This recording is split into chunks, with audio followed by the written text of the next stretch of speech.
No nii, tere. Aitäh kõigile tulemast. Kui keegi ei tea veel, kus ta on, ma usun, et te teate, siis te olete sattunud kuulama vestlusringi nimega Milline on õigusrikkuja koht Viljandi kogukonnas. Ja põhiline teema, ütlen ette, kui keegi ei tea, millest me rääkima hakkame, on kriminaalhooldus.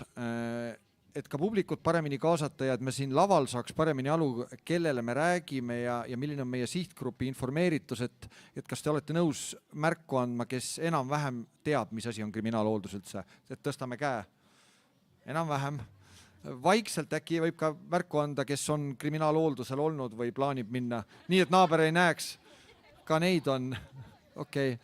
Et mingi informeeritus on olemas, aga ma usun ja loodan, et te veel päris kõike ei tea ja teil on mingid küsimused, millele te siin olete vastuse järele tulnud ja meie ülesanne on, et ilma selle vastuseta ära ei läheks. Eeskavast ütlen nii palju, et me siis kõigepealt räägime natuke ise. Ideaalis siin küsime üksteiselt ja mina pigem panelistidelt, aga lõpus on võimalik ka kõigil teil, kes te olete küsimusega tulnud, see kindlasti ära esitada. Ühtlasi ütleme ette, et siis ühtegi väga konkreetset kaasust või kellegi konkreetse inimese kriminaalhooldust puudutavaid küsimusi me mõistagi avalikult siin lahkama ei hakka ja ka muidugi mitte eraviisiliselt. Aga kui keegi tahab ka väljaspool seda paneeli ametnikelt midagi küsida, siis see võimalus on ka kohe peale paneeli lõppu tegelikult. Eriti veel, kui on siin mõni kriminaalhooldusalune ja tahab oma elust veel korraks siia meie juurde jääda, siis ta võib vabalt seda teha. Jah, ja Jaak, võtagi nüüd üle. Äkki te tutvustate kõike ennast ükshaaval? Mina olen siis Jaak Kimmel, töötan kriminaalhooldusametnikuna ja mis sa veel tahad kuulda, et ma siin olen? Sellest piisab. Sellest piisab. Mina olen Diana ja töötan ka kriminaalhooldusametnikuna Jaagust pisut erinevalt, et minu kliendid on siis 14–26 aastat.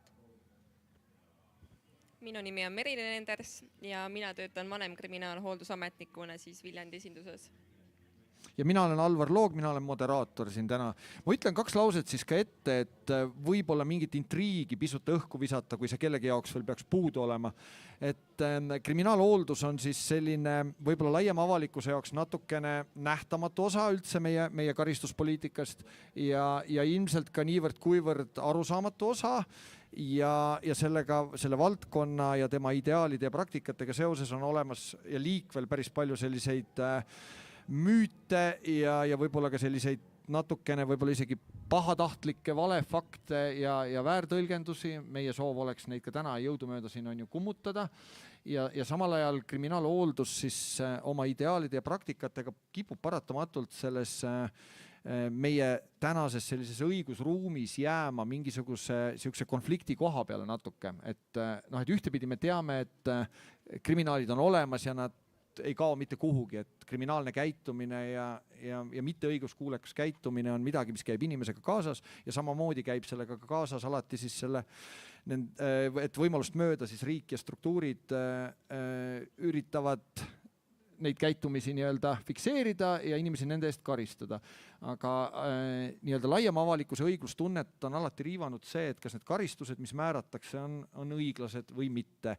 Ja ka siuksed mitmed tänavaküsitlused on ammu mõista andnud seda sama, mida annavad kõik interneti kommentaariumid peaaegu alati, kui küsimus sellele läheb, et inimesed tegelikult pooldavad üldse surmanuhtlust.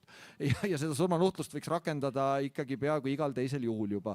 Et tegelikult soovitakse väga karme karistusi, aga Eesti Vabariik on nüüdseks juba, võib öelda peaaegu siis oma selle teise vabariigi tulemisest peale olnud väga jõudsalt sellisel euroopalikul teel, mis tähendab, et pigem ollakse humanistlikud, usutakse, et inimest ei pea pigem väga karmilt karistama ja kindlasti mitte esimesel korral väga karmilt karistama ja et inimesele tuleb anda uus võimalus ja uskuda, et ta on võimeline ennast muutma. Ja kriminaalhooldus on siis üks valdkond, kes peaks inimest siis suunama ja toetama selles asjas. Ja ma ütlen veel siia nii-öelda nagu, et jalaga võib-olla see teema paremini lahti lüüa, paar tsitaati ka ette. Et nad ei tule mul kohe lahti. Okei, aga ma alustan siis küsimuse ikkagi. Mis on kriminaalhooldus üldse? No ma vaikselt siin alustan, et mulle ennem hullult meeldis, ma teen väikse sukse ka siis small talk'i siia sisse, nagu Alvar hästi lühidalt kõike seda siin tegi, eks ole. Et ennem kui ma siin istusin, siis tuli üks proua, ütles, isa, jääme siia. Ma tulin ka ju alles vanglast. Tegelikult oli tegemist, eks ole, vanglatööstuse töötajaga, et mul tuli endal ka meelde, et kui ma kunagi vanglast tulin, et läksin lasteaeda ja siis poeg ütleb, et näe, isa tuli vanglast jälle, et nii ta läheb. Aga tegelikult, miks me siin oleme? Ma võib-olla alustaks sellest ka, et miks meie siin oleme. Et me tegelikult oleme ise ka siin kõik, siin ees, selle sama kogukonna liikmed, et me elame siin, me töötame siin, me käime õhtul linna peal, vahepeal, samamoodi ja tegelikult me hoolime sellest kogukonnast täpselt samamoodi nagu iga teine siin, et see on meie jaoks oluline ja tegelikult see ongi see, et see kogukonda, siis selle õigusrikkumise toime pannud inimese siia kogukonda tulemine oleks turvalisem nii talle endale kui ka sellele kogukonnale üldiselt olemegi siis meie see kriminaalhooldusametnikud siis olemas, eks ole, ja kriminaalhooldus üldine.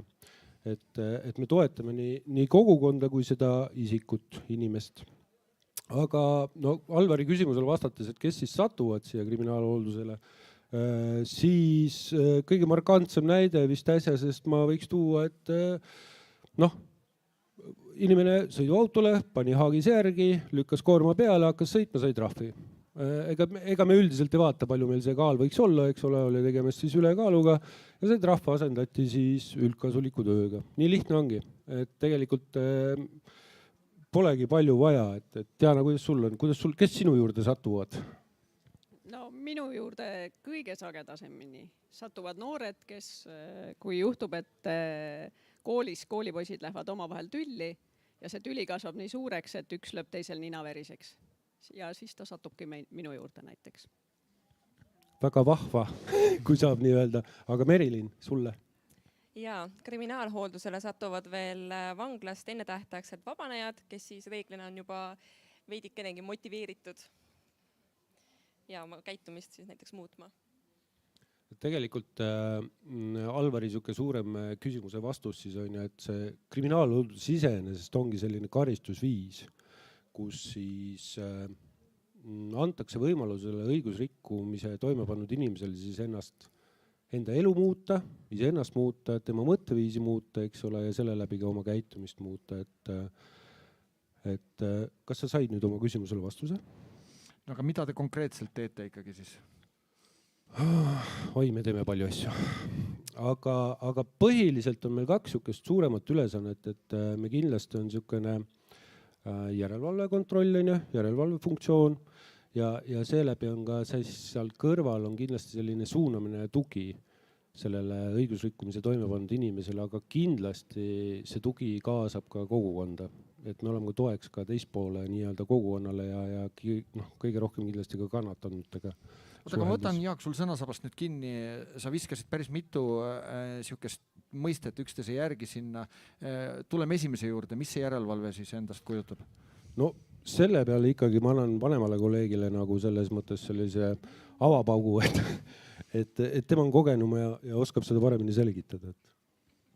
No järelevalve on päris suur osa meie tööst ja järelevalve algabki sellest, et siin tuleb nüüd mängu jälle see suur müüt, et kui inimene vangi ei läinud, järelikult ta karistada ei saanud.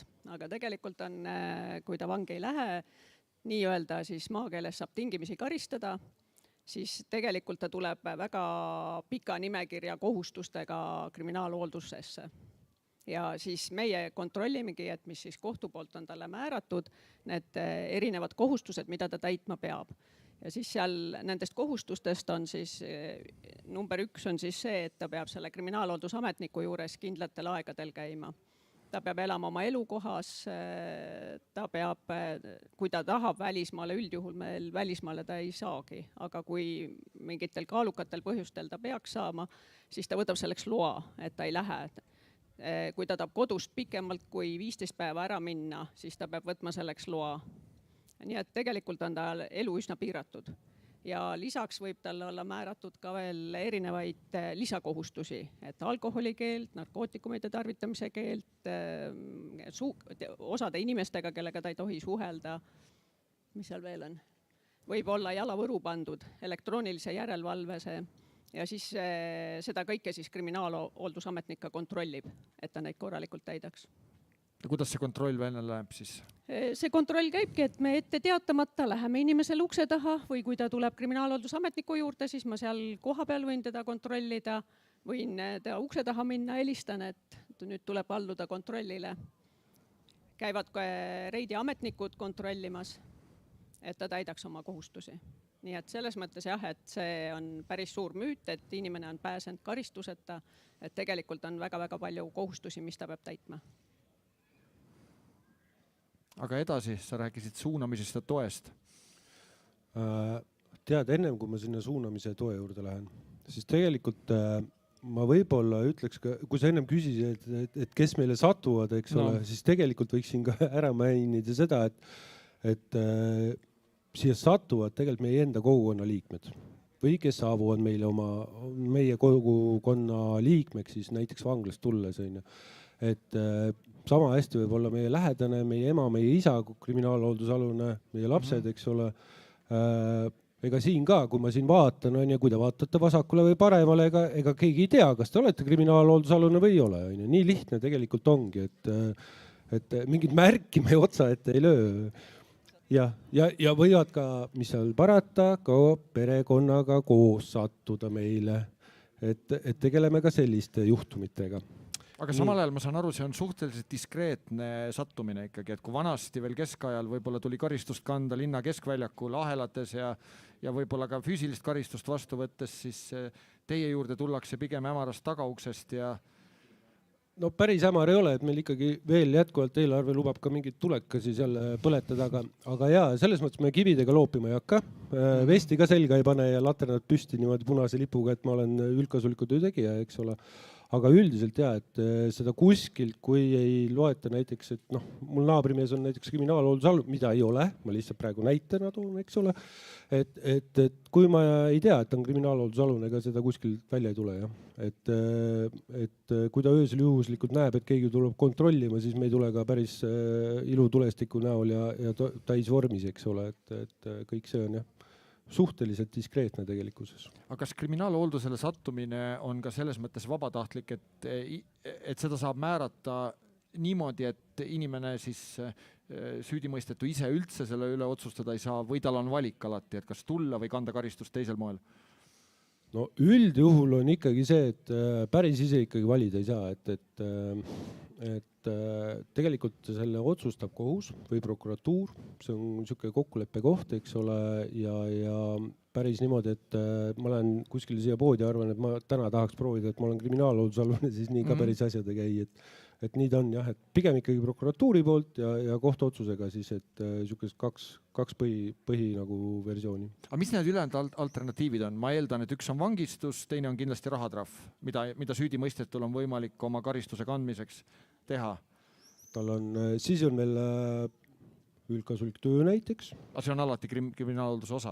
See on üks osa, selles mõttes ta ei pruugi olla niimoodi, et ta tuleb meile ainult üldkasulikku tööd tegema. Sinna lisanduvad täpselt need samad asjad, mis Diana ennem rääkis, eks ole, need lisakohustused on ju, aga põhimõtteliselt ongi see, et ta saab teha üldkasulikku töö, ta saab teha siis käitumiskontrolliga ja siis ta saab ka tulla niimoodi, et ta aita nüüd see sõna mul välja öelda. Jah, et kui prokuratuur määrab, et see nii-öelda oportuniteedi käigus ehk siis mingil hetkel leitakse, et see kuritegu võib-olla ei ole nagu nii suure määraga avalikkusele, et siis see lõpetatakse ja siis tuleb ka meile. Eriti noorte puhul rakendatakse seda. Tulen veel korra tagasi. Kas on ka mingi paragrahv, millega on võimalik mitte sattuda või mis välistab kriminaalhoolduse? Ükski paragrahv ei välista kriminaalhooldust. Okay. Me oleme nii hea niisugune asutus, et iga paragrahviga peaaegu võib siia sattuda.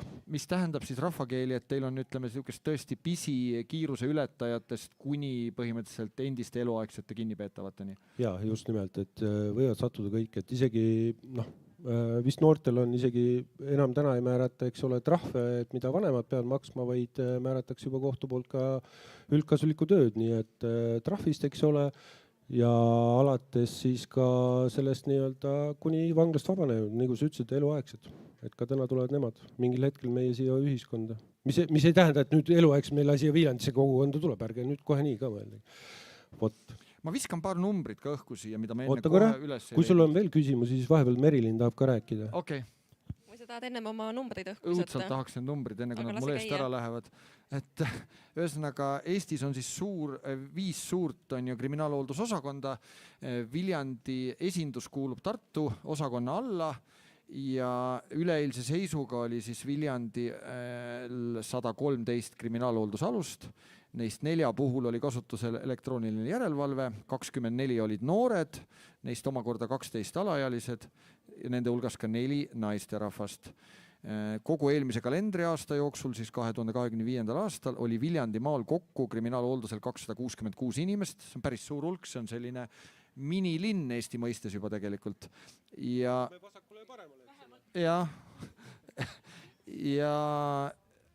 mis on nüüd see kõige ilusam number nendest, need eelmised, ma ei tea, kas neist oli mõni ilus, nad on kõik selles mõttes, võiks ju nullid olla, on ju. Aga et nendest, kes eelmisel aastal kriminaalhooldusel olid, 88% lõpetas positiivselt, ehk suutis kõiki neid tingimusi täita, mida kriminaalhooldus neile oli ette pannud, mis ühtepidi näitab, et see asi on vist päris efektiivne. Et nii palju numbritest. Ja mina usun kriminaalhooldusesse. Nii järelevalve, kui sa ennem küsisid ka selle toetamise ja suunamise kohta, et see kõik toimub lähtuvalt siis inimesest, et me võtame arvesse siis toime pandud süütegusid, tema vajadusi ja suhtleme kannatanutega ja tegelikult võtame arvesse ka ühiskonna ootusi. Et me teeme tihedalt koostööd võrgustikega, kutsume kokku ümarlaudu, kus osalevad ka hooldusalused, needsamad inimesed ise, et üheskoos siis leida võimalikud lahendused siis hooldusalusele, mis aitavad tal toime tulla. Me viime läbi sotsiaalprogramme erinevaid, et alustades siis vihajuhtimisest kuni täiesti alkoholiteemadeni välja, sõltuvusteemadeni, et siis inimene jõuaks selle juurpõhjuseni, et mis tõttu siis ta tee on niimoodi läinud. Ja veel me siis suuname ja jõustame ka tavaliste registreerimiste käigus, et pöörduma inimest siis tööle, ravile, haridusasutusse, et mis siis parasjagu on tema jaoks aktuaalne ja vajalik. Ma küsiks selle võrgustiku asja kohta, millest sa jutu alguses rääkisid. Kuidas see välja näeb ja kes need osapooled on peale kriminaalhoolduse? Osapooled võivad olla näiteks politsei, kohalik omavalitsus, töötukassa. Ma tean, et on ka käinud psühhiaatreid, kes on osalenud võrgustikel, hooldusalune ise. Aga need on alati siis isikupõhised kohtumised? Ja just, et see vajadus tulenebki siis sellest inimesest endast, et kes tema võrgustikus peaksid osalema.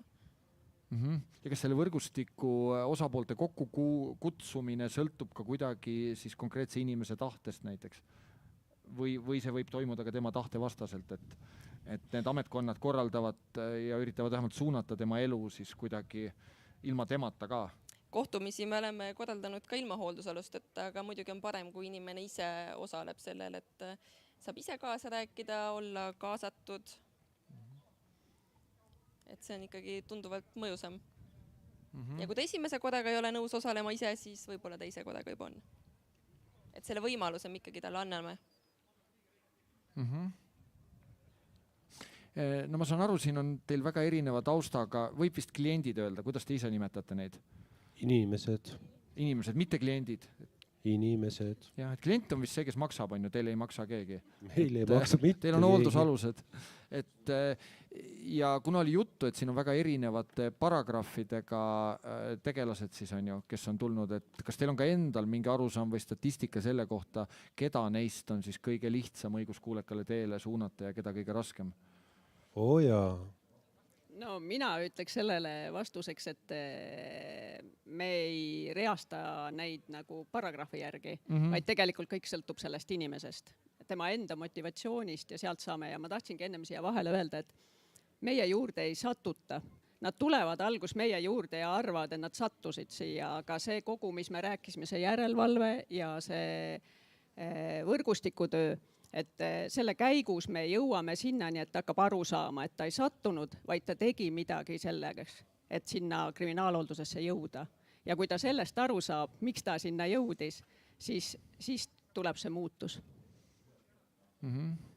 Et minu arusaam on selles, et mida noorem on inimene, seda suurem mõju on teda muuta ka. Aga seda raskem ka siis või lihtsam? Rohkem tööd, ütleme niimoodi. Lihtsamat ei ole siin midagi. Jaa. Minu arvamus on ikkagi see, et inimene peab olema valmis muutuseks ja siin ei määra see, kui vana ta on, mis ta varasemad kogemused on, et ikkagi peab olema see valmisolek, et ma saan aru, ma võtan vastutuse selle eest, mida ma olen teinud, ma saan aru, kellele ma olen midagi teinud ja siis ma saan juba hakata mõtlema, et ahaa, nüüd ma saan muutuda. Mul on alati võimalus muutuda. Mis see teie kogemus ja tunnetus on, kui palju teie juurde sattuvatest inimestest on alguses valmis muutuseks? Ega nad alguses, ütleme niimoodi, kui inimene ikkagi meie juurde tuleb, ta päris täpselt võib-olla ei saa aru, mis see kriminaalhooldus tähendab. Ja ka seda, miks seda vaja on? Jah, ja just, miks seda üldse vaja on talle, eks ole, et ka see on see probleem aga ajas see muutub, sest ta saab oma tõsidus, oma nii-öelda siis võib-olla teotõsidusest aru, ta saab aru, mis sellega on kaasnenud, ta saab aru sellest, et ka tuleviku teema ja eks see meie ülesanne on ka see, et üks tegu on toime pandud ja meie suur ülesanne on see, et selliseid ju tegusid nagu rohkem toime paneks, vähemalt selle inimese poolt. Kas teil on kellegil ka kriminaalhooldustöö kogemus väljaspoolt Viljandit või siis oskate kolleegide kogemusest öelda, et kuivõrd ütleme selline Viljandi suurune linn ja kogukond kriminaalhooldustööd toetab või raskendab? Et kas veel väiksemas kohas oleks lihtsam või raskem teha ja suuremas siis samamoodi? Minu kogemus ütleb, et on nii ja naa. Et ühtepidi võib olla väga suur abi sellest, et on väike kogukond. Sellepärast, et me tunneme üksteist, meil on, minu puhul, kus ma noortega töötan, siis tegelikult kogukond on hästi toetav, et ma tunnen kogu aeg, et mul on meeskond nagu ümber ja kõik on huvitatud, et see noor saaks uuesti järje peale. Suures kohast võib-olla ta võib seal ära kaduda, aga väikse koha jälle miinus võib olla see, et võib-olla sildistamine toimub kiiremini, võib-olla sellised asjad. Aga see on minu kogemus, ma ei tea. Jaa, et pigem ongi, et väiksel kohal on omad eelised. Me teame paremini, mida ta teeb, tuleb ka kogukonnas seda tagasiside, et suuremas kogukonnas tõenäoliselt on see keerulisem, on see huvi võib-olla väiksem, aga inimese mõistes endal on see, et kui tema see nii-öelda elujärg on ka lihtsam katkema, ehk siis me teame, kes mulle tööle tuleb, eks ole, väikses kogukonnas, et on nüüd nii-öelda kuidagi karistatud, on kriminaalhooldusalune, ma järelikult ei taha teda tööle näiteks, eks ole, ja see ring nagu võib väikses kogukonnas palju valusamalt nagu kuidagi sulguta tema jaoks. Üks mõiste, mida me vist üldse ei ole laiemalt praegu veel lahti rääkinud, on üldkasulik töö. See jooksis küll enne läbi korra siit, aga et mis alustel seda ja kellele määratakse ja kui pikaks ajaks ja kuidas see välja näeb praktiliselt? Üldkasulikku tööd määratakse kuni 8 aastaks. Ja samamoodi, kui inimene on pannud toime kuriteo. Mis kuriteo puhul näiteks siis aktuaalne on üldse? Või ei ole kuritegu, millega ei saa üldkasulikule tööle suunata? Ja joobes juhtimised, lähisuhtevägivallad.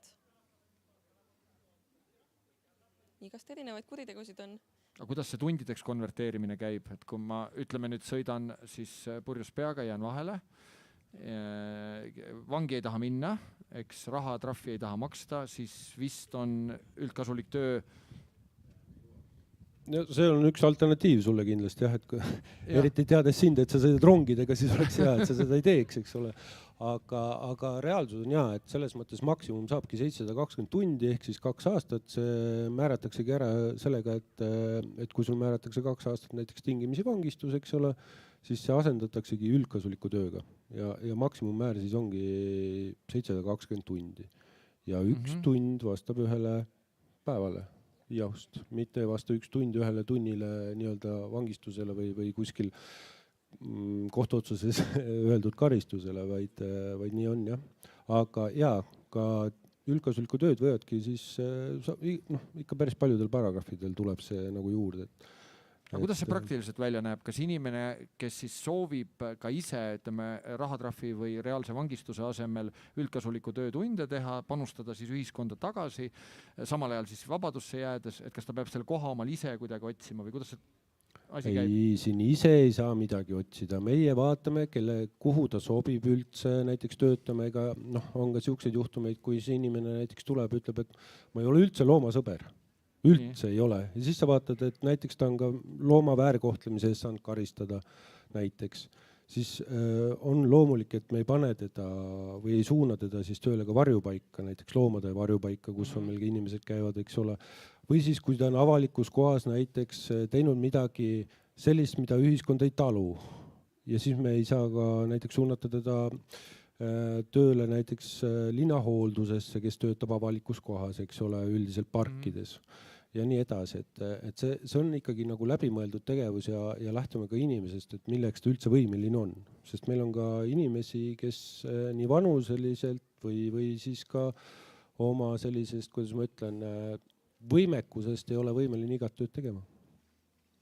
Aga selle asja mõttekus ja tagajärjekus, mis seisukoht teil selles osas on, et on see siis ka päris töö, mida nad ikkagi teevad ja kas ta töötab siis ka karistuse ja eeldatavalt ka inimese muutjana? Selle idee suuresti seisnebki selles, et ta tegelikult toodab töörutiini, ja ta paneb ikkagi selle nagu vastutuse talle endale, et ta peab need asjad ära tegema. Päris nii ei ole, et ta tuleb hommikul kuskile parki riisuma, siis ta istub lõunal, teeb suitsu ja peale seda hakkab ma ei tea, sööma ja mida iganes tegema, et päris nii ei ole. Et ta teeb päris reaalselt, nad peavad tegema seda tööd, mida tavainiminegi teeb seal. Aga tema ei saa sellest raha lihtsalt. Ta teeb seda kogukonna hüvanguks. Ja siinkohal ei tasu ka ära unustada seda, et ka üldkasuliku töö tegijatel on kontrollnõuded, mida nad peavad täitma ja programmi kohustusi saab neile määrata, et nende karistuse seisne siis ainult selles, et nad teevad seda üldkasulikku tööd, vaid samamoodi nad käivad meie juures, me viime läbi nendega vestlusi, kellele me teeme sotsiaalprogramme, et see tegelikult on natukene laiem kui see, et nad ainult tööd teevad. Mina saan siia juurde lisada seda, et noorte puhul on see ÜKT kohaldamine nagu kõige sagedasem ja kindlasti see ÜKT on nagu oluline sellepärast, et paljude noorte jaoks see võib-olla ongi esimene töökogemus ja teevadki nad päriselt seal tööd ja ei ole nii, et ma saan linnukese kirja, et magan reha najal natukene. Aga ma võib-olla lisan ühe markantse näite, et mul siin üks päev just tuli üks hoolealuselt siis üks kiri, et tead, ma tegin nüüd 8 tundi tööd ära. Ja siis ma küsin, väga hea, et kus sa siis tegid, et ma siis, ta oli ühes asutuses mulle tööle suunatud ja siis ma kirjutan siis tööjuhendajale, et ole hea, saada mulle siis need tunni, mis inimene tegi, eks ole, siis ta ütles, et ei, et ära vaevu, ma olin isa juures abis. Tegin 8 tundi seal. Ma võin tulla panna kirja, et päris nii ei ole, jah. No see muidugi ma saan aru, et ta isa juures tööd tegi, on ülimalt kiiduväärne, aga see üldkasulikkuse moment jääb seal töö juures puudu. Ja? No just, et tõenäoliselt oli isal väga hea meel, ma loodan vähemalt, et tal oli hea meel, aga just, et selles mõttes selle meie mõistes tal see üldkasuliku pool nagu jääb nagu vajaka. Aga kui nii lihtsas keeles ja lihtsate näidetega öelda, mis need kohad on, kus siis üldkasulikku tööd üldse teha saab? Loomade varjupaik, linnahooldus, siis vähema vaimse võimekusega inimesed saavad käia, kuidas see uus nimetus on, töögrupp, uuskasutuses saavad meil käia, sõbrad sõbrale. Kas on veel kohti? Meil on kohti nii palju, et praegu kui sa küsid, siis ja okei, ma sain aru, see üldnimetus oleks pigem, et mitte tulundus. Pigem et kuna nad ikkagi töötavad ilma rahata või mis töötavadki ilma rahata, et siis tegelikult on ikka suurusjärk on mittetulundusühikud ja sihtasutused, näiteks Viljandi Pauluse kirik, üks tööandjatest näiteks. Ja ka omavalitsused vist või? Ja omavalitsused samamoodi, et Viljandi linnahooldus meil väga hea partner. Ja ma lisan selle, et üle Viljandi maakonna, mitte ainult need asukohad ei ole siin Viljandi linnas, vaid erinevates piirkondades Viljandi maakond on väga suur ja me ikkagi võtame arvesse, nagu enne siin oli juttu, et me võtame arvesse nende võimekust, aga me võtame arvesse ka, et kui ta elab Mõisakülas, siis ta ei sõida siia Viljandisse, mis on, ma ei tea, 40 kilomeetrit, vaid ta saab siis seal oma kodukoha lähedal ära teha oma ÜKT-tunnid. Ja panustabki tegelikult, mis on selle mõte, et ta panustab ühiskonda ja oma kogukonda. Jah, et me täna küll räägime siin Viljandi kogukonnast, eks ole, aga tegelikult meie tööpiirkond on Eestis üks suurimaid, ehk siis Mõisakülas Kolga-Jaanini, nii et jah, ja Viljandi jääb siia keskele paraku, midagi teha ei ole. Aga kuidas üldkasuliku tööpartnerite leidmine teil käib? On see lihtne, kas omavalitsused ja MTÜ-d on hea meelega valmis õigusrikkujaid võtma siis nii-öelda sellisele kasvatuslikule tööle enda juurde või tuleb sellega vaeva näha ja võib-olla me saame ka üleskutse siia publikusse visata praegu, et kui kellelgi on MTÜ ja ta tunneb, et tal oleks töökäsi vaja, kas... Jaa, kindlasti, et kui te seal tänava peal tagapool ka kuulete ja teil on MTÜ ja te soovite abi jõuda, siis pöörduge meie poole kindlasti. Et see on ka selline lisakohustus tõenäoliselt tööandjale, et ta võtab inimese või enda vastutusel ka sellise inimese võib-olla, kelle seda töökogemust nii palju ei ole. Võib-olla ta ei ole ka nii motiveeritud töötama kui palgatöötaja. Aga ta on ikkagi võimalus ka selles mõttes, et kasutada neid inimesi, ütleme ka hooajali töölistena, eks ole, et linnahooldus on ka väga hea näide, kes just suvel, kui ongi tänane niisugune suur üritus, eks ole, aitavad siin koristada, näiteks laudu kokku panna, mida iganes, et meil on näiteks Holster Polli vabaajakeskus, kus ka hooldusalused näiteks käivad ka laupäeviti, pühapäeviti vahepeal tööl ja just siis, kui on võistlused.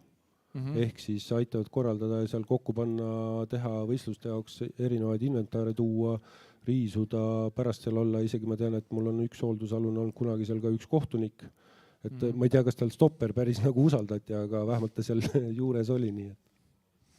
Okei. Diana, ma küsin nüüd sinult, ma mäletan, kui mina veel noor olin ja mul oli erinevaid sõpru, kellel oli seadusega erinevaid tüüpi probleeme ja enamasti tõlgenduslikud ja mõned neist jõudsid ka vist Paikuse oli see koht ja Puiatus ja lõpuks ka siin Viljandi koloonias, mille asemel on nüüd ilus kaubanduskeskus. Et ma ei mäleta, et ma oleks nooruses kuulnud midagi, et nende noortega keegi sellisel tasemel tegeleks, et nagu neil oleks oma kriminaalhooldaja, kes siis tänu kelle olemasolule ja nad saavad vabaduses olla, võib-olla oma haridusteed väljas jätkata ja lihtsalt neid suunatakse siis õiguskuulekale teele niimoodi jooksvalt vabaduses. Et sina oled, ma saan aru, see inimene, kes Viljandis praegu noortega tegeleb, et kas see nendega tegelemise metoodika on ka kuidagi spetsiifiliselt erinev täiskasvanutega võrreldes? Jah, kindlasti on, sellepärast, et nagu meil ka kõik eesotsas Jaan Aruga on öelnud, et noorte aju areneb, ma ei tea, nüüd juba on vist pea 30 aastani või. Et see vanus kogu aeg tõuseb, et ilmselgelt nende poolt toime pandud teod on võib-olla vahest ka tingitud sellest, kus arenguetapis nad alles on. Ja kindlasti on. Ja kui, see on hea, et sa selle välja tõid, et mulle tundub, et siis, kui meie noored olime, et siis oligi eesmärk see, et paneme nad kuskile ära. Ja praegu ka tihtipeale on meil seda suhtumist, et meie noored ka on võimalik kinni panna. Meie noored ei lähe kohe vanglasse, nad võivad minna kinnisesse lasteasutusse ja tihtipeale meil nähaksegi lahendusena see, et paneme nii-öelda see lühend on klatt, et paneme ta klatti ära rahumajas. Aga minu praktika näitab seda, et tegelikult me peame nende noortega tegelema ja siis nad on tulevikus palju paremad kogukonnaliikmed kui see, et ma panen ta aastaks sinna klatti ära ja ta tuleb siia tagasi ja tegelikult hakkab kõik otsast peale. Et tegelikult me kõik peame panema õla alla ja siis sellest noorest kasvab tubli täiskasvanu.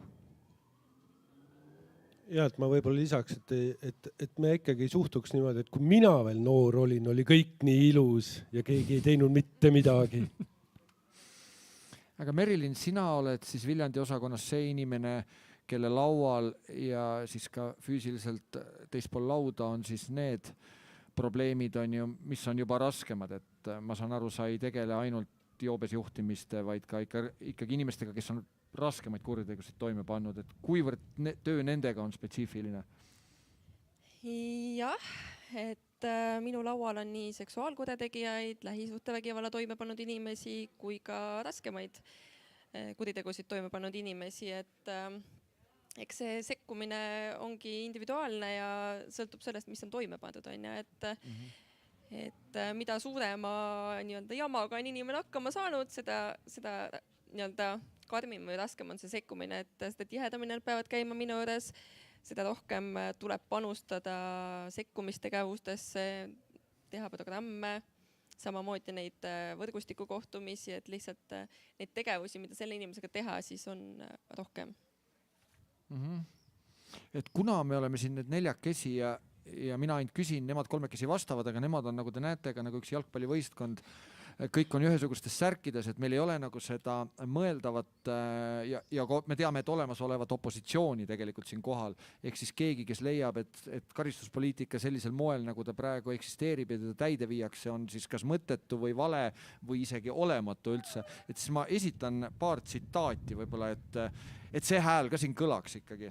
Ja no üks, mis mulle endale silma jäi, oli üks staar kinnipeetav, et mitte tema staari staatust suurendada, ma tegelikult ta nime siin ei ütle, aga kel huvi on guugeldage, ajaleht Postimees avaldas 4. märtsil tänavu oma veebilehel artikli. See on siis, kus ta sõna saab, tegu on siis korduv kuritegevuse eest järjekordset vanglakaristust kandev kriminaal ja ta seal intervjuus siis väidab, et tema hädades ja praeguses staatuses kinnipeetavana on eelkõige süüdi Eesti Vabariik. Kuna süüdi mõistetutel puudub riigi tugi, satuvad nad paratamatult taas kuritegelikule teele, väidab ta enese näitel. Seal on konkreetne tsitaat, mis on ka pealkirjaks pandud.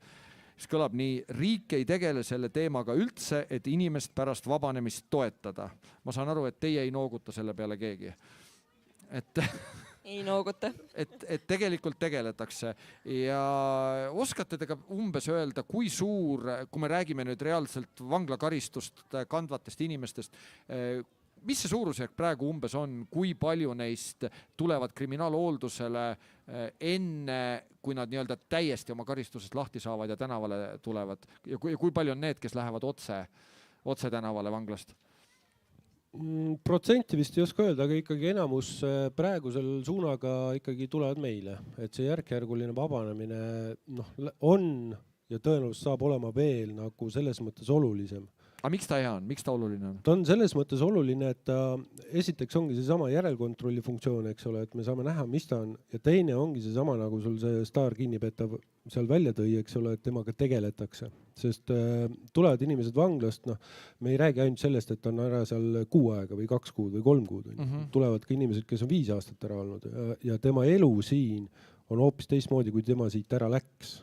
Ehk siis tal ja sellega hakkama saada, et mul endal võib ma toon ühe kiire näite, eks ole. Aga mitte nimeliselt, jah. Jaa, et üks härrasmees või siis ka naisterahvas, ma nimesid ei nimeta, eks ole, et ta tuli selles mõttes vabadusse ja ta määrati veel minu juurde 8 aastaks peale seda ja tal oli vist 6+ aastat oli ta vanglas ära viibinud ja tema jaoks oligi see kriminaalhooldus ainuke selline rutiinne või turvaline koht, kus ta sai tulla iga nädal, ta sai rääkida, ta sai suunamist, ta sai abi ja sellest oli see, et tänaseks on tal see kriminaalhooldus läbi ja kusjuures me suhtleme taga veel, ta helistab vahest, räägib ja küsib, kuidas ka mul läheb ja räägib ka endast, eks ole, ja selles mõttes ongi nagu oluline, et kas tema nagu selline järjepeale või siia ühiskonda sulandumine oleks nagu selline kuidagi nagu toetatud või ta ei visataks nagu kass vette. Ehk siis saa ise hakkama ja vaata, kus sa ise lähed, eks ole. Et ka nende jaoks tegelikult see pika karistuse kandmise järel on väga keeruline siin ühiskonnas või kogukonnas hakkama saada. Aga kui palju nad näiteks vanglast tulles teie kogemuse järgi üldse ise seda teadvustavad, et see vajadus selle toe ja suunamise järgi on tegelikult ikkagi väga suur? Mida pikema karistusega on, seda suurem see vajadus on ja tegelikult nad saavad sellest ise aru. Et kohati isegi mõni ütleb, et kas ma võin isegi tihedamalt tulla ja kui ma linna tulen, kas ma võin läbi tulla ja nii edasi. Et mida lühem on küll karistus, jah, et ütleme seal 1 või 2 šokivangistuses olnud, siis tema jaoks on see lihtsalt ajaviide, et me kiusame teda, me hoiame teda veel rohkem kinni ja nii edasi. Aga kõik oleneb inimesest ja oleneb sellest, mis me nagu kus me suuname. jutt sellest kiusamisest osutab ikkagi sellele, et ja läheb ilmselt kokku laiema avalikkuse õiglustundega, et see kriminaalhooldusel viibimine on ikkagi selgelt karistus. Et see ei ole nii-öelda nagu lihtsalt mingisugune tühi rutiin, et inimese jaoks on see ikkagi selgelt kohustus ja sellega kaasnevad piirangud. Jah, ma tahaks ka rõhuda, et juba enne ütlesin ka, et kui inimene satub kriminaalhooldusele, siis ta ei ole pääsenud karistusest, vaid ta tuleb suure kotitäie kohustustega ja püüab siis ühiskonda sisse uuesti elada. Ja ma arvan, et meie töö ongi see, et meie kogukond ja see oleks turvalisem, et kui see inimene ilusti sisse elab, ja ta enam ei pane kuritegusid toime, siis meil kõigil on ju turvalisem. Ma toon veel ühe tsitaadi, ma kahtlustan, te olete kõik seda juba lugenud ja kuulnud, aga see on väga tsiteerimisväärne. Et ma haagin selle sappa sellele jutule, mis ma alguses rääkisin, seoses sellega, et kindlasti on inimesi, kes veaksid giljotiinid uuesti välja. Eestis neid vist ei ole sellisel kujul olnud, meil olid lihtsalt timukad, aga see on niisugune vana hea kultuurne prantsuse traditsioon. Aga kuna on üldiselt kõigil ilmselt see arusaam, et ega meie eluajal ikkagi seda kindlasti ei juhtu, et selleks peab mingi väga suur riigikorra muutust tulema, et siis me elame ikkagi seal riigis, kus surmanuhtlust ei ole ja nagu me ka praegu teame, ei ole tegelikult enam eluaegset vangistust isegi mitte, ehkki seda algselt nii nimetatakse. Ja siin oli meil siis üks suunamudi, ja tema nime võib nimetada, Mallukas, kes siis oma nimekirja, nii-öelda Malluka Schindleri nimekiri tuli meil kevadel ja siis, kui ta jagas kommentaare selle nimekirja vajalikkuse osas, siis üks sõnum, mille ta siis pedofiilidele konkreetselt sõnastas ja mida siis kõik Eesti meediaväljaanded rõõmuga tiražeerisid, oli see, et Malluka soovitus on, et tapke ennast siis ära, et kuna elektritooli ei ole, siis te peaks selle tegelikult ise tegema. Ja ma saan aru, nüüd ma üritan seda tsitaati natuke teie ette põrgatada, et teie kriminaalhooldusametnikena peate nii ametipositsioonist tulenevalt kui ka ilmselt inimestena ikkagi päris suured humanistid olema ja te peate olema ka ilmselt päris suured niisugused optimistid. Ja kuivõrd teie töökogemus seda humanismi ja optimismi on statistika poole pealt toetanud, et kui palju te siis neid õnnelikke lõppe olete selles osas näinud, et kus tõesti inimene, kelle puhul võib-olla ta ka ise on käed üles tõstnud ja saanud aru, et ta ei suuda siin elus õiguskuulekalt läbi saada, aga nüüd saab. No seda, mis sa ütlesid, kelle tsitaat ja kuidas see kõlas, ma ei olnud elu sees kuulnudki, eks ole. Õnnelik inimene, sa elad väljaspool meediaruumi sel juhul. Ei, tegelikult ikka olin, aga jaa, kui ta seda ütles, ma kusjuures mõtlesin samamoodi, et mis see siis nagu alternatiiv oleks, või kuhu veel siis.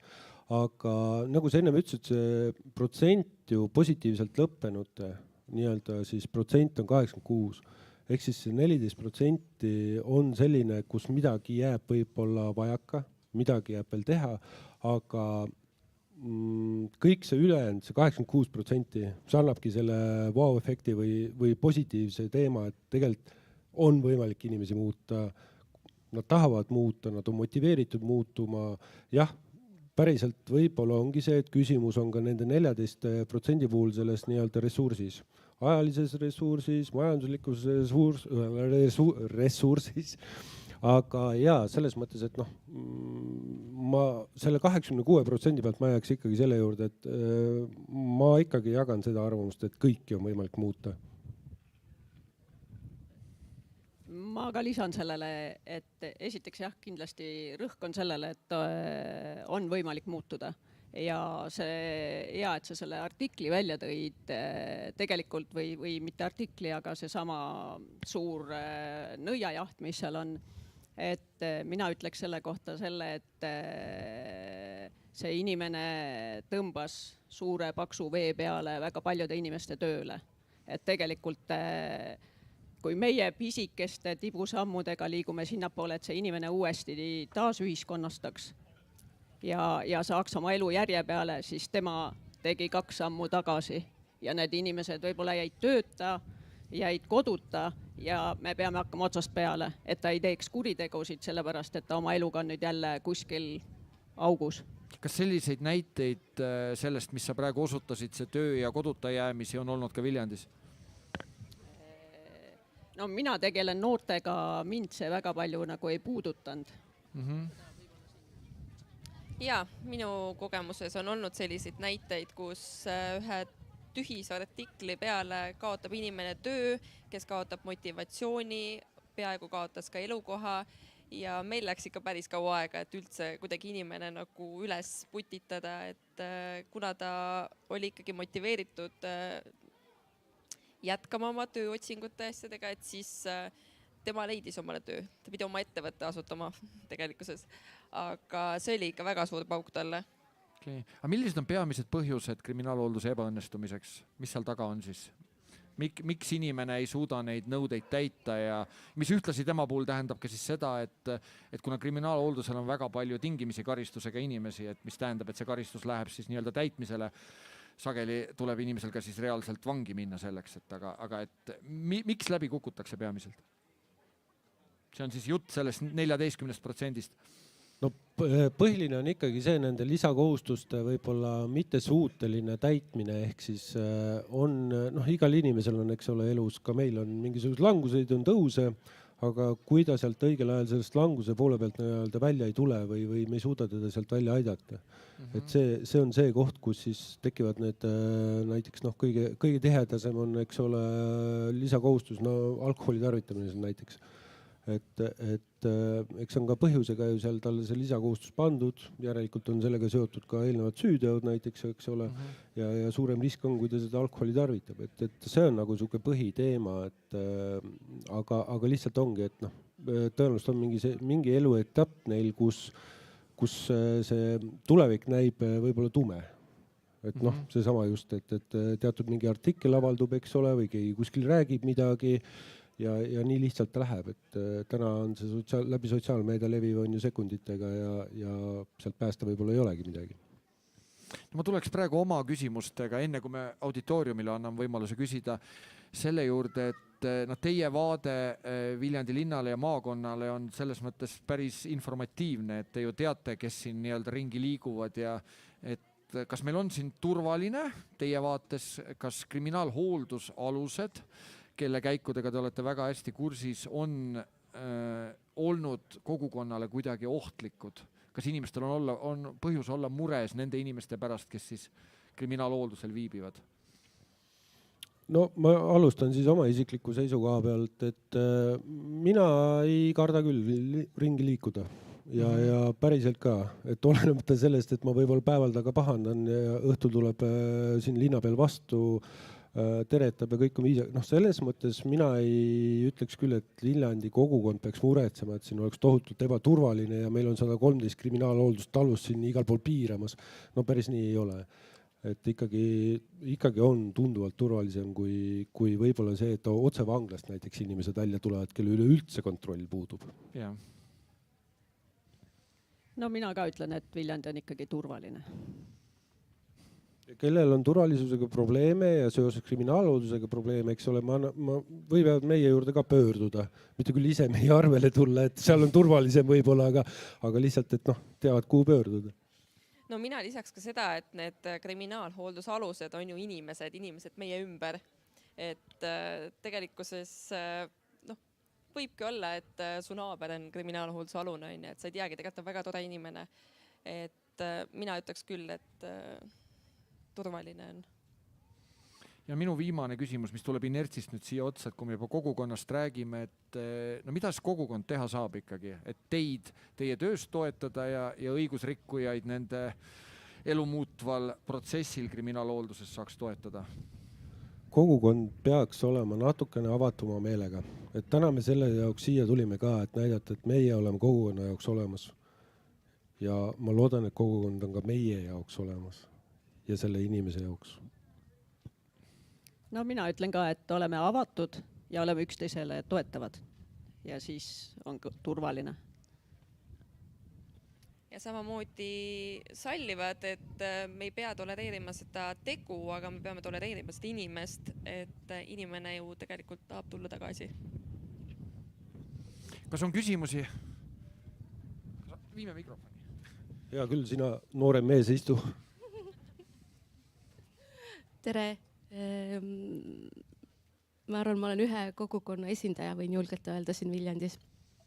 Korraks ütlen lihtsalt seda mõttega, et ma olen tulnud siia Tallinnast ja ma tahaks öelda, et Viljandis jah, on turvaline, aga me teame siin igat ühte. See tähendab seda, et kui mõni natukenegi vasakule või paramele oma tegude või mõtetega liigub, on see palju tugevamalt näha ja veel valusam kui suurlinnades.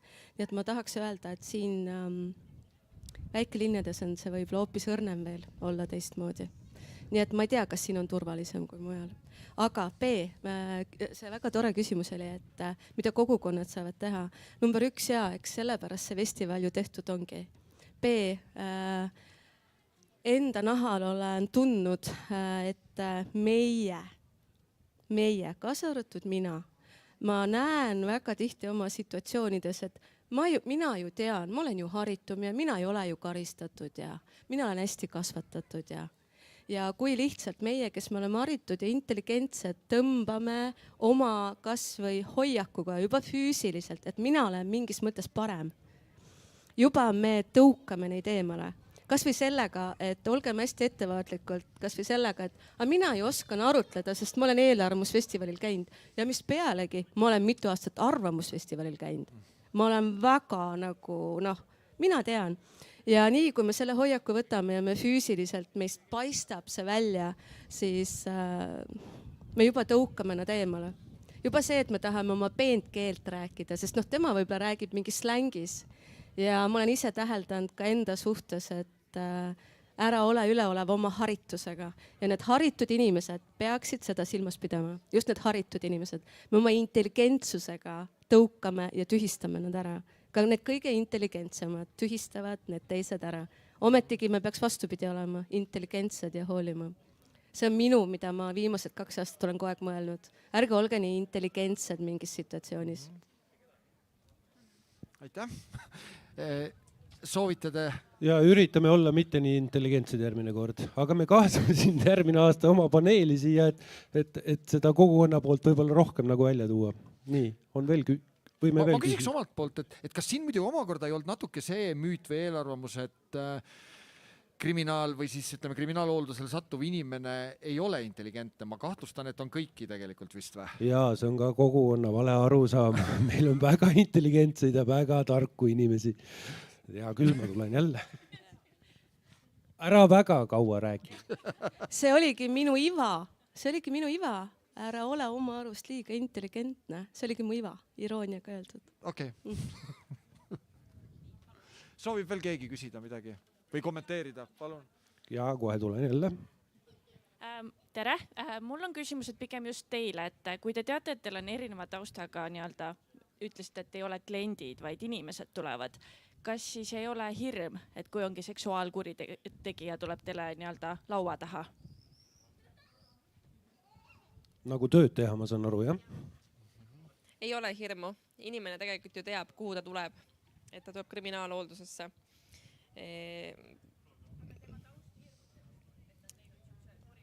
Ei.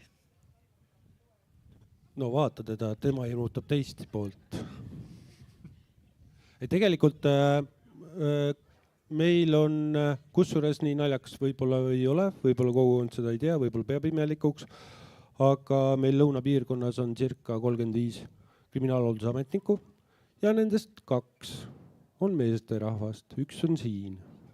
Ja, see on väga oluline tähelepanek, et see pilt, mis siin avaneb, ei ole representatiivne üldse selle ametkonna liinis. Et Eestis on vist, ma vaatasin internetist, kuskil 135 kriminaalhooldusametnikku ja mehi on seal 10 konna kandis midagi. Alla 10, me veel tahame 10 piiri ületada kunagi.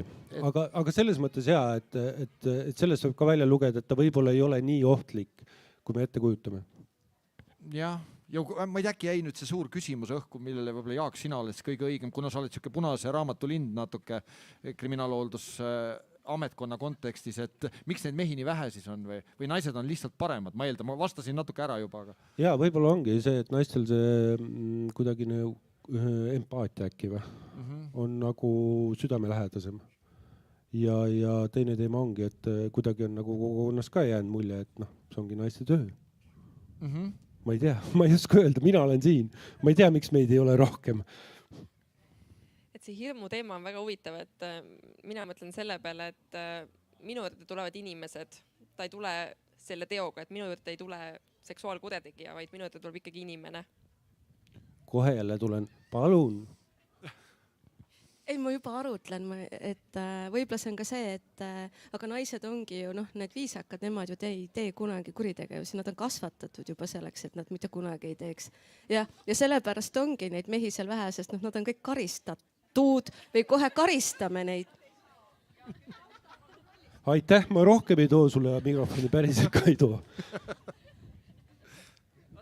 Alvarile on nüüd vastus, et miks mehi vähe on, et nad ei saa taustakontrollist läbi. Oli sul vaja seda teemat puudutada? Ma just mõtlen, kas see on nüüd see mõte, millega me tahame lõpetada või? Suhteliselt on tegelikult. Oota, kohe toon.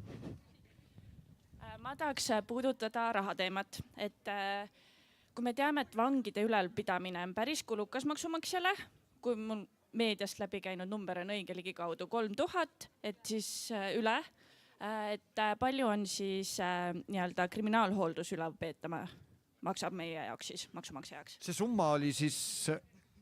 Siin juba publik teadis, kogukond teab, et juba, et kui vangi ülalpeetamine on üle 3000 kuus, ühes kuus, jah, circa vist 3500 äkki või? Jah, peaaegu, siis me teeme tunduvalt odavamalt. Ehk siis 130 euroga kuus on üks kriminaalhoolduse alus ülalpidamine. Kas on veel küsimusi? Rahuldas see vastus teid? Jah, endine vang. Tere, tahtsin... Jah, et see küsimus oli, et kas te ei karda, et ma juhtisin viimased 5 aastat Eesti vanglatööstust ja küsiti sama küsimust. Üldiselt nende tausta meie ei teadnud, et ma sain teada väga paljude tausta Rakvere politseimuuseumist, kõige ohtlikumate kriminaalide toast. Aga ma tahtsin sellist asja küsida, et ma tean, et see töö on üsna vaimselt kurnav. Sa elad tihti läbi neid sündmuseid, sa mõtled, sa ei saa nii, et paned ukse kinni, et nüüd on tööpäev läbi. Kuidas teie ennast hoiate? Kes teid hoiab? No meid hoiab ikkagi meie kogukond ja kolleegid ja tegelikult see töökultuur, et me ikkagi üritame enda eest ka ise hoolitseda. Ja tegelikult, kui sul on niisugune vahva meeskond ja toetav ja saad ventileerida ja muresid rääkida ja lahendada, siis see on väga oluline. Ja igasugused visioonid nagu co-visioonid ja supervisioonid ja selliseid ka. Et Diana, palun ka, et kuidas sina ennast maandud? Ma tahtsin seda öelda, et eks me ikka ennast ise hoiame. Et ise kõigepealt märkame ja siis tulevad järgi need co-visioonid ja supervisioonid ja eelkõige ikkagi kollektiiv on ka oluline. Ja tegelikult on väga hea meel, kui kõnnid tänava peale, tuleb näiteks mõni kannatanu mõnes asjas ja tahab suga vestelda ja ütleb, et tegelikult on vahva, et te sellist asja teete, see on nagu väga positiivne. Ikkagi see on teadlik töö iseendaga. Kuna mina tegelen noortega, siis minule hästi suur positiivsuse andmine on ka see, et kui ma selle noorega hiljem kokku saan tänaval ja ta räägib, mul paar nädalat tagasi sain ühe noorega kokku, kes on saanud nüüd nooreks isaks, kuidas ta rääkis, et kuidas ta nüüd tööle on saanud, ta on kooli läinud, neil on väike poeg. See ongi see tasu selle eest.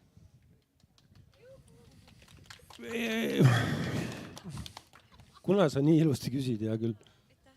See on hästi positiivne praegu. Meil on eelarvusfestival, olen selle eestvedaja.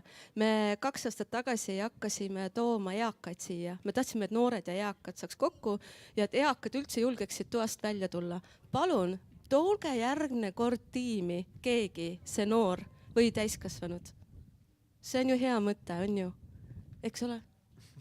Igasugused mõtted on väga head, aga nemad peavad olema ise nõus sellega. Ja, see on väga hea idee ja üritame. Suur tänu teile, suur tänu eelkõige teile. Me teeme lava vabaks, nüüd sporditeema tuleb kohe järgi minu andmetel. Ärge kuhugi minge, aitäh teile. Ma korra veel ütlen, et kui keegi väga tahab nüüd veel isiklikult rääkida, palun tõstke käsi. Yes, kedagi ei ole. Kõik head teile, aitäh!